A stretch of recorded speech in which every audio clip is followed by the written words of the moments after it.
오늘 새해 첫 주일을 맞이해서 여러분들과 함께 제가 미리 말씀드린 대로 골로새서에 있는 이 내용의 말씀들을 공부하게 되어져서 정말 기쁩니다. 사실 골로새서는 에베소서라는 그 서신과 쌍둥이 서신입니다. 그래서 같은 연동된 그 바울의 옥중 서신들 중에 한 서신이 바로 이 골로새서라는 이 서신입니다. 이 골로새서의 전체의 내용을 좀 우리가 요약을 해서 간략하게 말씀을 드린다면, 당시에 이 골로새 교회의 주변에 그 골로새 지역에는 신비 종교나 종교 혼합주의 또 유대주의 이런 사상들이 이렇게 많이 돌아다니고 있었습니다. 그래서 그런 어떤 잘못된 그런 어떤 사상들, 이단들이 교회 안으로 들어와서 그래서 교회 안에 갈등과 분열을 일으키게 하고, 그래서 결국에는 교회가 도덕적으로 심각한 문제를 안고 나아가는 그런 어떤 모습들을 보게 되어집니다. 물론 이제 앞서 말씀드린 대로 제가 송구영신 때 말씀을 드렸잖아요. 에바브라라는 이 참 위대한, 참 멋진 이 지도자, 이분에 의해서 세워진 교회입니다. 그런데 이제 이분이 바울을 만나고 나서, 그리고 나서는 바울에게 갔습니다. 에바브라가. 그리고 바울에게 가서 같이 에바브라가 동력을 합니다. 그리고 이 골로새라는 이 교회는 누구에게 맡기냐면 아기뽀라는 인물에게 맡깁니다. 골로새 4장 17절에 보면 아기뽀에게 그 뒤를 이어서 교회를 보살피게 한 그 상황들이 기록되어져 있습니다. 아마 이 에바브라가 바울에게 가고 난 이후에 이제 그곳에서 자신이 세운 이 교회의 형편에 대해서 아마 좀 설명을 하고 그 상황들을 들려주는 가운데에서 이 서신이 기록되지 않았을까 싶습니다.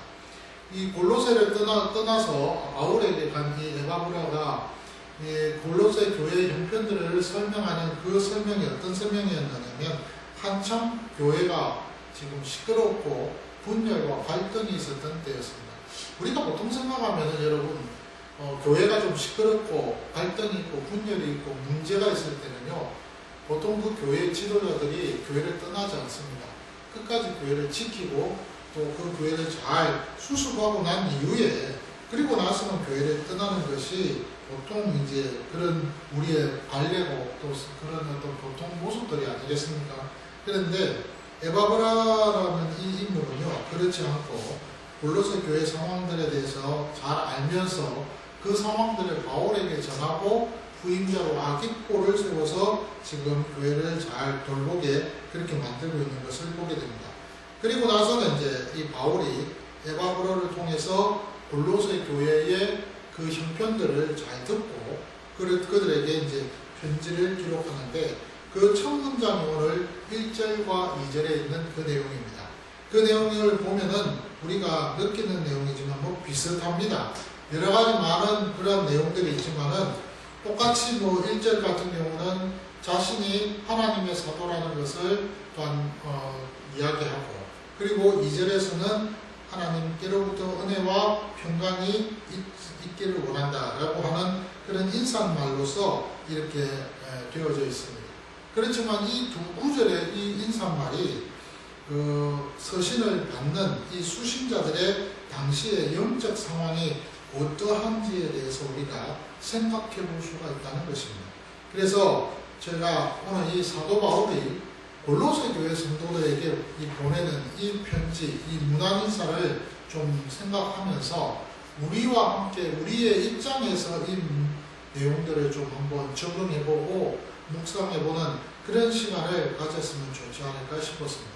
짧은 두 구절이지만요, 여기에는 기독교의 신앙의 정수가 심겨져 있습니다. 그리고 그리스도인이라는 것이 누군가에 대한 그 정체성에 대해서 이렇게 잘 담겨져 있는 그 내용이 바로 오늘 1절과 2절에 있는 이 사도 바울의 인사말입니다. 그래서 오늘 이 두 구절을 보면 하나님의 절대 주권이 잘 나타나고 있고 우리의 소속이 그리스도 안에 있다는 이 사실에 대해서 분명하게 잘 어필을 하고 있는 그 내용이 오늘 1절과 2절의 바울의 인사말이 되겠습니다. 오늘 본문 1절을 보면은 하나님의 뜻으로 말미암아 그리스도 예수의 사도 된 바울과 형제 디모데는이라고 그 인사말이 시작되어지고 있습니다. 하나님의 뜻으로 말미암아. 이 하나님의 뜻, 이 문구는요, 바울의 사도된 그 권위가 어디에서부터 시작됐는지에 대해서 알려줍니다. 잘 아는 대로 그는 하나님께로부터 하나님의 주권적인 뜻에 의해서 또한 사도가 되어졌다는 것입니다. 자신의 노력이나 야망이나 어떤 사람들의 추천에 의해서 본인이 사도가 되어진 것이 아니라는 겁니다. 우리가 잘 아는 대로 12사도들 가운데 가룟 유다가 죽고 난 이후에 한 명의 그 사도 제자가 골이 났을 때 그때의 제자들은요 추첨을 해서 또한 한 사람을 세웠지 않았습니까? 그렇듯이 추첨이나 또는 여러 가지 많은 방법을 통해서 사도로서 세워지고 또한 임명을 받는 그런 어떤 절차가 없었다는 것입니다. 바울은요 하나님의 주권의 뜻 안에서 이 모든 일들이 전적으로 이루어져서 하나님의 사도가 되어졌다는 말입니다. 지금까지 바울은 자신의 사역에 있어서 한 번도 자신의 뜻을 내세워 본 적이 없습니다. 그래서 우리가 잘 아는 대로 고린도전서 10장 33절과 13장 5절 그리고 갈라디아 2장 20절 유명한 구절의 말씀 아닙니까? 그 모든 구절들을 통해서 그는 복음에만 관심이 있었다. 그리고 또한 언제나 그 복음의 진보가 얼마만큼 진보되었느냐, 성장했느냐, 더 확대되고 나아갔느냐에 대해서 관심을 가지고 거기에 온 힘을 쏟으면서 살았던 사람이 바로 이 바울이었다는 것입니다. 그래서 정말 그는요 하나님의 뜻에 붙들려서 살아간 그러한 사람이었다는 말입니다. 오늘 제가 신정 감사 예배를 드리면서 이 구절을 묵상하는 중에 어떤 생각이 들었습니다. 하나님의 뜻으로 말미암아라는 이 문구, 정말 우리에게 있어서 이 문구가 얼마나 도전이 되는지 모릅니다. 하나님의 뜻으로 말미암아. 작년에 제가 12월에 한 달 동안 여러분들에게 좀 다른 어떤 내용하고는 달리 교회에 대한 어떤 일반적인 내용들을 가지고 설명을 했습니다. 그러면서 우리 충만한 교회가 어떻게 시작되고 그 본질이 뭐며 그 기초가 어떻게 됐느냐에 대해서 설명을 했죠. 또 보통 교회가 추구하는 것이 무엇이며 또 우리 충만한 교회가 그 보통 교회로서 추구하는 것이 뭐고 또한 그러면서 더 나아가서 예배가 얼마나 소중하고 그 예배를 통하여서 우리가 하나님 앞에서 추구하는 바가 무엇인지에 대해서 말씀을 드렸습니다. 그래서 이 말씀을 준비하고 전하는 가운데에서 제가 조금 고민을 하게 되어졌습니다. 왜냐하면 그야말로 하나님의 뜻으로 이 내용을 전한 것인지 아니면 하나님의 뜻을 빌려가지고 이것이 우리의 하나님의 뜻이냐 우리 교회가 나아가야 할 방향이라고 그렇게 생각하고 말씀을 전한 것인지 제가 사실 오늘 이 본문의 말씀을 묵상을 하면서 고민이 해봤습니다. 그야말로 하나님의 뜻 안에서 하나님이 기뻐하시는 그 일로서 지난 4주 동안 제가 여러분들에게 말씀을 전하면서 그 말씀을 확인을 했던 것인가 곰곰이 생각해 보면서 많은 또한 기도 속에서 많은 어떤 성경 구절들을 찾아보면서 나의 열심이냐 아니면 하나님의 뜻이냐에 대해서 고민을 좀 해봤습니다. 그런 결론은 당연히 하나님의 뜻에 제가 좀 결론을 내릴 수가 있었죠. 분명히 우리가 알아야 할 것은요. 매 순간순간마다 우리 자신들이 이것이 하나님의 뜻이냐 아니면 나의 열심 속에서 나아가는 것이냐에 대해서 언제나 물어보면서 그 일들을 결정하고 그 일들을 계획하고 그 일들 속에서 내가 받은 그 모든 사명들을 한번 고민해보는 그런 모습이 있어져야 된다는 사실입니다. 그러면서 내가 목사가 된 것도 하나님의 뜻인가? 정말 하나님의 뜻 안에서 내가 하나님께 부름을 받은 것인가? 분명한 소명에 대해서도 한번 생각을 해보고 그러면서 또 내가 하나님 앞에서 직분을 받았을 때 그 직분이 하나님의 뜻에서 직분을 받은 것이냐에 대한 그런 어떤 소명의식 또 내 구원과 또한 나의 어떤 그런 여러 가지 많은 그 주변에 있는 사명들이 하나님께서 나에게 뜻으로서 베풀어 주신 것인지, 아니면 그것이 내 노력과 내 생각 속에서 이루어진 것인지, 이런 모든 것들을 고민해 보면서 나아가는 것이 참 중요하지 않을까 싶었습니다. 무엇보다도 여러분, 내 삶의 현장에서 내가 처해 있는 그 상황 속에서 하나님이 이 자리에 있게 하신 것이 하나님의 뜻인지 아닌지를 한 번쯤은 우리가 고민해 보는 그 모습, 이것이 분명히 필요하다는 것입니다. 그래서 내가 한 가정의 아내가 되어졌을 때, 또 한 가정의 아내의 남편으로 내가 그 역할을 할 때, 어떤 때는 한 직장에서 직원으로서 그 자리에 있을 때, 또 학생의 신분으로 있을 때, 아니면은 내가 저 사람과 만나는 그 자리에서 그 친구로서 그 모든 일들을 할 때, 이 모든 것들이 하나님의 그 주권적인 뜻 안에서 나를 이곳에 불러주셨고 세워주셨고 나를 그곳에서 그 일을 감당하도록 사용하고 계신다는 그런 분명한 확신과 믿음이 있느냐는 겁니다. 그런 부분들이 우리에게 있어야 하나님의 일을 하는 그 일에 있어서 우리가 힘이 들지 않는다는 말이죠. 오늘 바울은 그런 부분에 있어서 분명함이 있었다는 것입니다. 하나님의 뜻 안에서 라는 이 말씀, 그래서 하나님의 뜻으로 말미암아라는 이 내용을 항상 서신에 보면 조두에 잘 기록하고 있는 것을 봅니다. 이것은 단순히 바울이 자신의 사도의 권세에 대해서, 어떤 힘에 대해서, 그 어떤 권력에 대해서 그것을 하나의 변호하고 인정받기 위해서 그 매 서신서에서 이 내용을 기록한 것이 아니라는 겁니다. 정말로 자신은 하나님께로부터 하나님의 뜻이라는 것을 분명하게 깨닫고 알고 있었다는 것입니다. 이러한 소명을 갖고 있었기 때문에 그는요, 살아가면서 한 번도 내 뜻이 아닌 복음의 진보와, 그리고 또한 그 복음에만 관심을 가지고서 살아갔다는 거예요.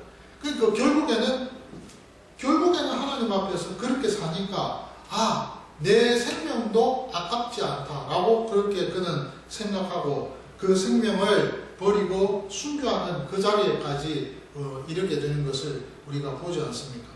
이렇듯이요, 여러분, 소명에 대한 확신이 없다면 우리가 이 땅에서 감당하는 그 사명은요, 진짜 힘듭니다. 바울이 이렇게 그리스도 예수의 사도라고 하는 이 직무에 대해서 부끄러움을 갖지 않았던 것은 이러한 분명한 하나님의 뜻이라는 소명이 있었기 때문에 가능했다는 것입니다. 그렇다면 여러분, 이러한 확신과 이러한 믿음, 이러한 분명한 그러한 소명에 대한 그 무언가가 있었던 것은 어디에서부터 이것이 있었느냐는 겁니다. 그것은요, 오늘 사도행전 9장 1절 9절 또한 22장에 보면 26장도 그렇고요, 고린도전서 15장과 갈라디아서 1장에도 보면 똑같이 나오는 내용의 말씀입니다. 그 내용이 뭐냐? 예수 그리스도께서 그에게 찾아와 주셨다는 겁니다. 만나 주셨다는 겁니다. 그 만남에 대해서 바울은요, 잊지 않았어요. 인격적으로 만났다는 거예요. 자신이 인격적으로 자기 같은 부족한 사람, 연약한 사람, 그야말로 아무것도 아닌데 그런 정말 핍박자요, 잔해자요, 그런 사람을 예수님 만나 주셨다는 거예요. 찾아와 주시고 만나 주셨다는 거예요. 그래서 이러한 만남에 대해서 바울이 안 잊어버립니다. 그는 평생을 이 만남을 자기의 가슴 속에 깊이 새기면서 간직하면서 죽음을 맞이하는 그 순간까지도 이 만남에 대해서 잊어버리지 않아요. 그리고는 마지막 순간까지 예수 그리스도의 그 사역을 감당하고 있는 것을 보고 있다는 겁니다. 그러니까 여러분, 매 순간순간마다 이 서신서에 나타나는 하나님의 뜻으로 말미암아 하나님의 뜻 안에서 그의 부르심을 받아 라는 이런 표현들을 바울이 자신있게 할 수 있었던 것은 그분을 만나주신 그리스도 예수, 그분에 대한 분명한 확신과 믿음이 있었기에 가능했다, 이 말입니다. 오늘 저와 여러분들에게 있어서 정말로 그리스도 예수, 그분이 우리에게 찾아오셔서 만나주신 그때를 여러분 기억하셔야 됩니다. 그 기억이 우리의 삶에 있어서, 원동력이 될 수 있다 이 말입니다. 예. 하나님 앞에서 살아가는 삶에 있어서 예수 그리스도께서 나를 만나 주셨다. 순간순간마다 어떤 때는 좀 낙심이 되고 어떤 때는 좀 우울해지는 경우가 있습니다. 예. 작년에 12월 달에 응급결에 이제 원래 이제 또 뭐 제가 건강검진을 받아야 되는 그런 어떤 이제 시기가 되다 보니까 응급결에 급하게 건강검진을 받았습니다. 근데 뭐 2년, 4년 전에 받았던 그 건강검진과는 좀 달리 정신건강을 이렇게 체크하는 것도 있더라고요. 그 이제 2년마다 받으시는 분들이야 뭐 매번 하는 거니까 새로운 것이 아니라고 생각을 하지만 저는 사실은 4년 만에 받았거든요. 4년 전에는 그런 어떤 항목이 없었는데 이번에 받으니까 건강검진에 정신 체크하는 것이 있더라고요. 그래서 묻는 그 항목에 따라서 이렇게 쭉쭉쭉쭉 대답을 하는 것이 있었습니다. 제가 그걸 보면서 많이 이렇게 건강검진에 많은 그런 항목들이 많이 좋아졌구나 이제 그런 생각을 했는데 여러분 우리가요 우울해진다. 우리가 좀 어떤 마음의 처참함을 느낀다. 이런 모든 것들 제가 곰곰이 생각해 보면서 저의 문제인 것 같더라고요. 우리가 살아가면서 그리스도 예수를 만났다는 그 기쁨을 우리가 누리지만은요. 그 기쁨과 그 확신과 바울처럼 그런 어떤 분명한 그런 믿음을 갖고 있는 가운데서 내 정신 건강, 다시 말해서 내 마음에 얼마만큼 그것이 영향을 주고 있느냐에 대해서도 한번 고민을 해보게 되어졌습니다. 여러분들은 어떠세요? 여러분들 정말 우리가요 그리스도 예수를 만났다. 그분이 나를 찾아오셔서 만나주셨다. 얼마나 좋은 일입니까? 그리고 나를 불러주시고 이곳에 불러주시고 여러분들을 예수 믿게 해서 여러분들의 삶의 가치관과 모든 것들을 다 바꾸어 주셨어요. 얼마나 기가 막힌 좋은 일입니까? 근데 그것이 나에게 참으로 확실하게 절실하게 그것이 참 좋게 받아들여지고 느껴지게 되었는데 내 마음속에 뭔가 우울함도 있고 내가 주변의 환경과 여건과 조건들을 볼 때마다 어떤 때는 이게 아닌데 하고 좀 마음이 착잡해지고 가라앉을 때도 있습니다. 그런 가운데에서도 그리스도 예수 그분의 만나주심에 대한 것을 기억을 하고 그것이 내 속에서 나의 삶의 활력소가 되고 원동력이 되는 그런 부분 참 쉽지 않을 것 같아요. 참 쉽지 않아요. 해보니까 그렇더라 이 말입니다. 그냥 그 어떤 상황과 그 조건에 집중해서 거기에 초점을 맞추어져서 거기에 온 관심이 쏟아져서 집착이 되어져서 그렇게 살아가는 그런 모습이 있게 되더라는 것이죠.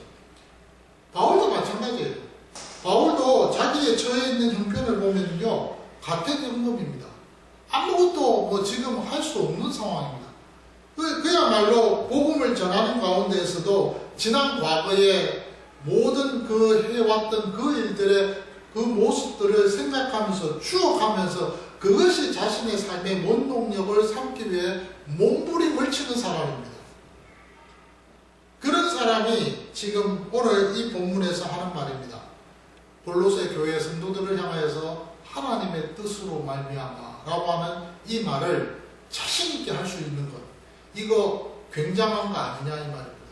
자신을 그만큼 쳐서 복종시키고 자기를 연단하고 십자가 앞에서 그리스도 예수 앞에서 자신을 돌아보며 그분이 나를 찾아오시고 만나주셨다는 그 부분에 대해서 한 번 더 고백하고 확인하는 이 시간, 그것이요 바울뿐만 아니라 우리 모두의 삶에 있어서 이것은 직접적인 문제요 과제라는 사실입니다. 그렇기 때문에 저와 여러분들이 매 순간순간마다 하나님 앞에서 이 말씀을 묵상을 하면서 나를 돌아보는 그 시간들이 얼마나 소중하고 귀한가 하는 것을 여러분들이 아셔야 된다는 거예요. 그리스도 예수께서 나의 마음속에 계시다는 것이 확신이 들 때 이 모든 것들이 가능해진다는 것입니다. 근데요 여기에서 바울은 멈추지 않았습니다. 1절 마지막 부분에 디모데 이야기를 합니다. 우리가 잘 아는 대로 디모데는 헬라 출신의 아버지입니다. 그리고 어머니는 유대인으로 유니게라는 분입니다. 이 둘 분 사이에서 태어난 혼혈 태생입니다. 그래서 우리가 잘 아는 대로 이 젊은 친구가요, 바울에게 엄청 사랑을 받았어요. 근데 이 사랑받은, 그리고 영적으로 성장한 이 인물인데 바울이 기회를 줬잖아요. 그래서 고린도 교회에 사역할 수 있게끔 했습니다. 우리가 잘 아는 대로 고린도 교회는요, 문제투성이었습니다. 지금의 현대 교회에서 일어나고 있는 그 문제들처럼 고린도 교회도 동일한 문제들로 시끄러웠습니다. 그곳에 이 젊은 사역자 디모데를 보냈잖아요. 그래서 그 디모데를 통하여서 이 모든 일들을 잘 감당하게끔 했습니다. 그런데 실패했잖아요. 실패처럼 보이는 가운데에서도 바울은요, 디모데를 끝까지 붙들어주고 지지하고 믿어주고, 그래서 일꾼으로 세워나가는 것을 보게 됩니다. 그런 가운데에서 오늘 본문에 보니 골로새 교회 성도들에게 편지를 보내는 그 순간에 디모데가 바울의 옆에 있는 것을 봅니다. 디모데와 함께 있다는, 바울과 함께 있다는 거예요, 디모데가. 그리고는 바울이 편지를 적는 그 편지의 대필자로 이 디모데가 쓰임을 받고 있는 것을 보게 됩니다. 이 디모데를 향하여서 오늘 본문에 보면 제자라는 표현을 쓰지 않고 형제라는 표현을 씁니다. 우리가 잘 아는 대로 디모데전서 1장 2절, 디모데후서에 또 1장 2절, 그리고 고린도전서 4장 17절입니까? 거기에 보면 항상 디모데를 가리켜서 바울이 하는 말이 있습니다. 참 아들이다. 사랑하는 아들이다. 그리고 사랑하고 신실한 아들이다. 꼭 그렇게 디모데를 향하여서 불러 호칭하고 있는 것을 봅니다. 그런데요, 그 아들이라는 그 표현과 함께 오늘 바울은요, 마지막 생을 마감하는 이 로마에서 그는 지금 그 마지막을 함께하는 그 디모데를 향하여서 아들이 아닌 그 이상의 형제로서 그를 지켜 세우고 있는 것을 봅니다. 나의 형제라고 그렇게 이야기합니다. 생명부지에 아무것도 모르고 처음 보는, 정말 이름도 정말 모르는 그런 골로새 교회 성도들에게 편지를 보내면서, 디모데 역시도 골로새 성도들을 모릅니다. 골로새 성도들도 역시 디모데를 몰라요. 누군지를 모릅니다. 그런데 그 디모데를 소개할 때 내 형제다. 아주 나이 많은 노인이 지금 젊은 아들과 같은 그 디모데를 향해서 내 형제라고 그렇게 부르고 있습니다.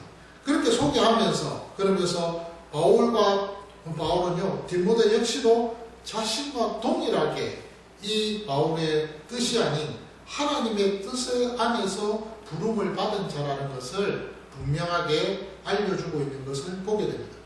똑같은 영적 권위가 지금 디모데에게도 있다는 것이죠. 오늘 이 말씀을 제가 묵상을 하면서 그런 생각을 했어요.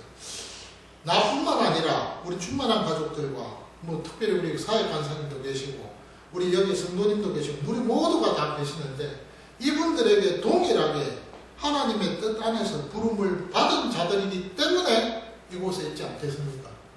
그렇잖아요.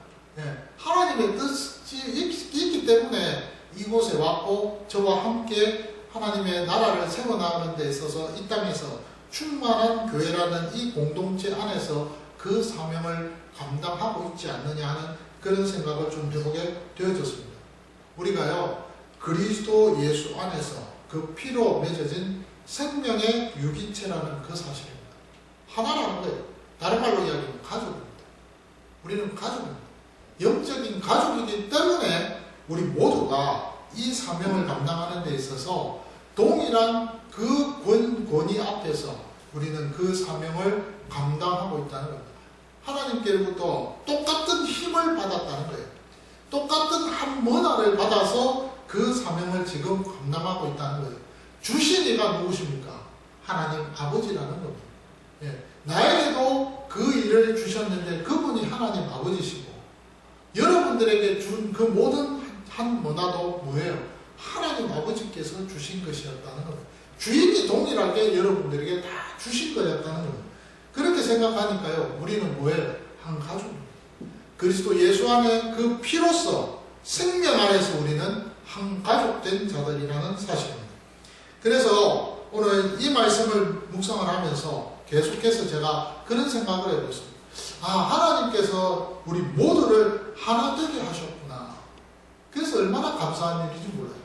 근데 2절에 보니까 골로새 교회 성도들에게 바울이 인사하면서 이렇게 이제 구체적으로 이야기합니다. 어떤 한 특정 지역을 가리켜서 그 교회 안에 있는 성도들을 향하여서 인사하고 있는 것을 보게 됩니다. 아마 에바브라가 이곳에서 복음을 전해서 그들에게 예수 믿게 했던 그 공동체가요, 가정 공동체인 것 같습니다. 고린도 교회나 갈라디아나 또는 에베소나 빌립보나 이런 어떤 지역에서 교회가 생겨서 가정에서부터 출발해가지고 큰 모임이 된 그런 단체이기보다는 골로새 지역에 있는 교회는요, 한 가정의 작은 단위였다는 겁니다. 그러니까 여러분, 앞서 제가 말씀드렸잖아요. 어떤 신비 종교나 혼합주의 종교나 유대주의 이런 어떤 이단과 많은 그런 사이비들이 또 거짓 교사들이 이렇게 주변에 있는 가운데에서 많은 영적으로 힘듦과 분열과 갈등과 문제들이 교회 안에 있을 때 여러분 생각을 한번 해보세요. 가정 단위에 있는 그 멤버 한 사람 한 사람들이 혼란을 겪고 갈등을 겪고 또한 문제를 가지고 있다는 겁니다. 그러니까 그 가정이 어떻게 되겠느냐고요. 그 가정이 풍지박산 되는 거 아니겠느냐고요. 아버지와 아들이 뜻이 안 맞습니다. 예, 며느리와 시어머니가 뜻이 안 맞습니다. 예, 주변에 있는 그 함께 일하고 있는 그 밑에 하인들과 주인이 뜻이 안 맞습니다. 그래서 여러분 빌레몬스에 보면은 거기에 오네시모라는 그 종이 있잖아요. 그 종이 골로새 교회에 있었던 종이었다는 겁니다. 그런 걸 보면 어마어마하게 문제가 참 많았는 교회인데 실제적으로 골로새 교회라는 그 공동체는요, 가정교회였다는 겁니다. 자만한 교회였다는 겁니다. 그런 교회에 그 지금 편지를 보내면서 바울이 무슨 이야기를 하느냐면 너희들이 작지만은 큰 모임이다라는 것을 그렇게 각인시켜주고 있습니다. 그래서 오늘 본문에 보면 쉬운 이야기는 골로새에 있는 성도들이라고 있습니다. 예, 이 문장만 봐도 와, 교회가 큰가 보다. 공동체가 굉장히 많은 사람들이 모이고 있는 것 같다라는 느낌을 갖게끔 만들고 있다는 것입니다. 그런데 그런 교회를 향하여서 바울이 지금 하는 말이 곧 그리스도 안에서 신실한 형제들에게 라고 그렇게 그들을 향하여서 알려주고 있는 내용입니다. 이 문구를 보면요, 골로새 교회 성도들이 처해 있는 외면적인 상황과 내면적인 상황이 아주 대조되어 있는 것을 봅니다. 그래서 아주 역설적으로 잘 설명이 되고 있습니다. 외형적으로는 골로새에 있는 교회들입니다. 다시 말해서 골로새에 머물고 있는 자들입니다. 골로새라는 그 도시 안에 많은 어려움과 힘든 그런 상황 속에 있는 자들입니다. 그러면서도 동시에 내면적으로는 그리스도 안에 있는 자들입니다. 다른 말로 이야기하면 그리스도 안에서 제자된 자, 예수 믿는 사람, 그들을 가리킵니다. 이렇게 상반된 그런 상황들을 설명하면서 당시 골로새 교회 성도들이 얼마나 혼란스럽고 힘든 과정을 겪치고 있는 것을 잘 보여주고 있는 대목이 오늘 이 짧은 구절에서 나타나고 있다는 것입니다. 그런 상황 속에 있는 그 골로새 교회 성도들에게 바울이 지금 하는 말입니다. 너희들이 그리스도 안에 그래도 있지 않느냐. 원래는 골로새라는 그 지역에 외형적으로 힘들고 어렵고 정말 많은 그런 문제들이 있는 그런 상황 속에 너희들이 처해 있지만 실제로 내면적으로는 너희들이 똑같이 그리스도 안에 있는 자들이 아니냐라고 바울이 그렇게 그들을 향하여서 부르면서 말을 합니다. 그러면서 분명히 그들에게 하는 말입니다. 너희들은 신실한 형제라고요. 정말 신실한, 정말 하나님 앞에서 변함없는 그 고백 속에서 살아가는 자들이라고 분명하게 그들을 향해서 말하고 있다는 것입니다. 오늘 이 문장을 보면서 골로새 교회 성도들에게 있어서 우리 역시도 동일한 처지에 있지 않는가 하는 그런 생각을 해보게 되어졌습니다. 우리는 원래는요, 전에는 진노의 자녀였습니다. 그래서 우리가 잘 아는 대로 에베소서 2장에 보면 3장에서 12절까지입니까? 너희는 진노의 자녀다 라고 했습니다. 베드로전서 2장 12절에도 사도 베드로가 야 너희들은 전에 진노의 자녀 아니었냐? 예. 갈라디아서 4장 8절에도 바울이 그랬어요. 너희들은 원래 진노의 자녀, 하나님을 알지 못했던 자들이다 라고 그랬어요. 그는 우리를 예수 그리스도의 피로 말미암아 속량을 구속 곧 죄사함을 받았어요. 그리고는 우리가 하나님의 자녀가 되었습니다. 그리고는 그리스도 예수께 완전히 우리 모두가 뿌리를 내려서 흔들림 없는 그런 신앙을 갖게끔 만들어 주셨다는 겁니다. 그래서 여러분 골로새서 3장에 뒤에 가보시면요, 거기에 너희가 그 뿌리를 내려라는 그 표현이 분명하게 나오고 있는 것을 보게 됩니다. 이렇듯이 여러분, 우리가요 그리스도 안에 있는 자로서 하나님이 우리를 그 안으로 우리의 소속을 다 꾸어주셨다는 것을 기억하셔야 된다는 사실. 저와 여러분들이 골로새에서 살고 있습니다. 이 땅에서 살고 있습니다. 그러나 실질적으로 우리는 동시에 그리스도 안에 있는 자들입니다. 그것도 신실한 자들입니다. 변함이 없습니다. 그 사실을 여러분 마음에 굳게 붙들고 계셔야 돼요. 그 분명합니다. 그런데요, 여기에서 바울은 멈추지 않는 그런 자들에게 바울은요, 하나님께서 어떤 은혜, 어떤 복을 주셨느냐. 오늘 본문에 보니까 우리 아버지 하나님으로부터 은혜와 평강이 있을지어다 라고 했습니다.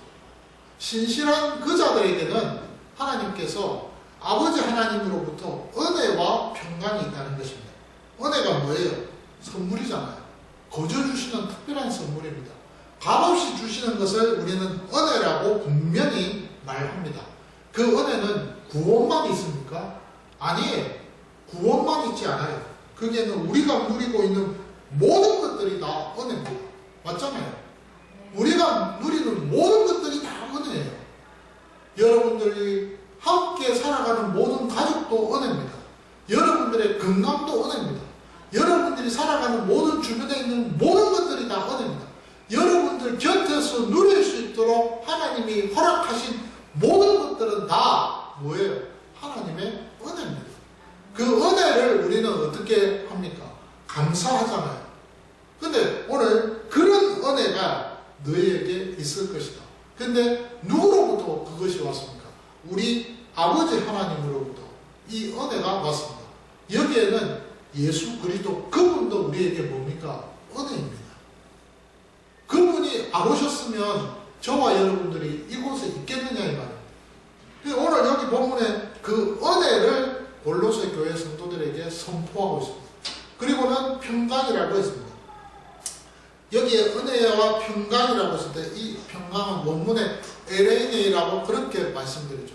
그 에레네이라는 이 평강은요, 분열되고 갈라지고 문제 있고 갈등 있고 혼란스럽고 하는 모든 것들을 하나로 만들었다는 뜻입니다. 그 하나로 만들어서 연합을 이루었다는 것입니다. 이 말은 다른 말로 이야기하면 그리스도와 연합된 것을 말합니다. 각 지체가 연합되어져서 그리스도와 연합된 그 연합을 통해서 가정과 교회와 직장에서 모든 사회와 우리 모든 주변의 삶의 현장 속에서 우리 모두가 진정한 샬롬, 평안을 누릴 수 있다는 것. 거기까지 나아가는 것이 바로 오늘 이 평강의 내용의 말씀이라는 사실입니다. 오늘 제가 여러분들에게 1절과 2절에 있는 이 말씀을 전하면서 저는 그렇게 생각합니다. 여러분, 바울이 전하는 이 인사는요, 굉장히 실질적입니다. 그냥 얼렁뚱땅 그렇게 전하는 그런 내용이 아닙니다. 여러분, 집에 돌아가서 아니 시간 되시면은 서신을 한번 읽어보십시오. 바울의 서신서에 첫 마디에 1절과 2절, 어떤 때는 또 3절까지 긴 인사말이 있습니다. 그 인사말 그 내용 안에는요, 그 서신을 받는 그 당시 교회의 형편들을 잘 보여주고 있는 내용들이 많습니다. 고린도 교회도 그렇고 갈라디아도 그렇고 에베소도 그렇고 빌립보도 그렇고 다 동일합니다. 거기에 맞게끔 그 상황에 맞게끔 바울은요 그들에게 편지를 적으면서 첫 마디의 인사를 하고 있는 것을 보게 됩니다. 오늘 골로새 교회 성도들도 마찬가지입니다. 한 가정 안에 다니죠. 뭐 그 안에 부부가 있고 자녀가 있고 할머니 할아버지가 있고 옛날에는 대가족이니까 거기에 여러 많은 친척들도 있고 무엇보다도 또한 있는 가정이니까 거기에 하인들도 있었지 않겠습니까? 그런데 그 하인들도 예수를 동일하게 주인들하고 믿었으니까 그 무리의 그 가정 안에 있는 모습들은요 다른 일반 로마인들과 로마인의 어떤 귀족 이게 그 어떤 가정의 모습하고는 좀 다르지 않았겠습니까? 그런데 그런 교회에 에바브라가 전도를 해서 복음을 전해서 그래서 예수를 믿었는데 거기에 잘 신앙생활을 하던 그런 사람들이 여러 주변에 많은 잘못된 그러한 이념과 사상들로 인해서 위험에 처했을 때 혼란과 분열과 갈등, 가정이 풍지박산되는 거예요. 그런 가운데에 에바브라가 바울을 찾아가고 바울을 찾아가서 골로새 교회 성도들의 형편들을 설명하면서 도움을 요청했을 때 그때 그 도움을 요청받은 바울은 그 내용의 말을 다 듣고 편지를 적어서 보냅니다. 이때 아기뽀는 또한 그 에바브라의 그 빈자리를 채워서 사역을 감당하고 있습니다. 그리고 나서는 다시 골로새 교회 성도들이 받은 그 바울의 서신을 읽었을 때 어떤 느낌을 받았겠느냐. 거기에 첫 마디에 1절, 2절을 들으면서 그들의 마음속에 바울이 생명부지 나를 모르는데 보지도 않았는데 어떻게 우리의 형편은 이렇게 잘하고 오늘 여기 하나님의 뜻 안에서 뜻으로 말미암아 그리스도 예수의 사도된 바울과 또 디모데가 너희들에게 인사를 하는데 골로새에 있는 성도들 곧 그리스도 안에서 신실한 형제들에게 편지를 하기를 아버지 하나님 우리 아버지 하나님으로부터 은혜와 평강이 너희에게 있을지어다. 그 두 마디 그 두 구절에 있는 그 내용만 들어도 은혜가 되고 힘이 된다는 거 우리를 알고 있구나. 그래서 3절부터 이어지는 그 내용들을 들을 때는요 골로새 교회 성도들이 술술술 그 내용을 다 귀로 들으면서 은혜를 받고 힘을 얻고 위로를 받고 그 문제들이 그냥 해결되어 가는 모습들을 우리는 상상해 볼 수 있다 이 말입니다. 오늘 저와 여러분들에 있어서 이 말씀이 그렇게 되어졌으면 좋겠습니다. 골로새 공부를 서서를 공부하면서 여러분들에게 지금 안겨져 있는 여러 가지 일들이 있으십니까?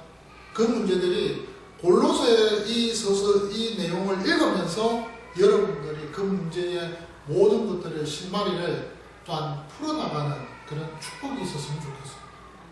그리고 그런 가운데에서 여러분들 자신의 삶에 있어서 하나님께서 여러분들에게 알려주시고 보여주신 그 놀라운 축복들을 누리면서 살아가서 정말 좋겠습니다.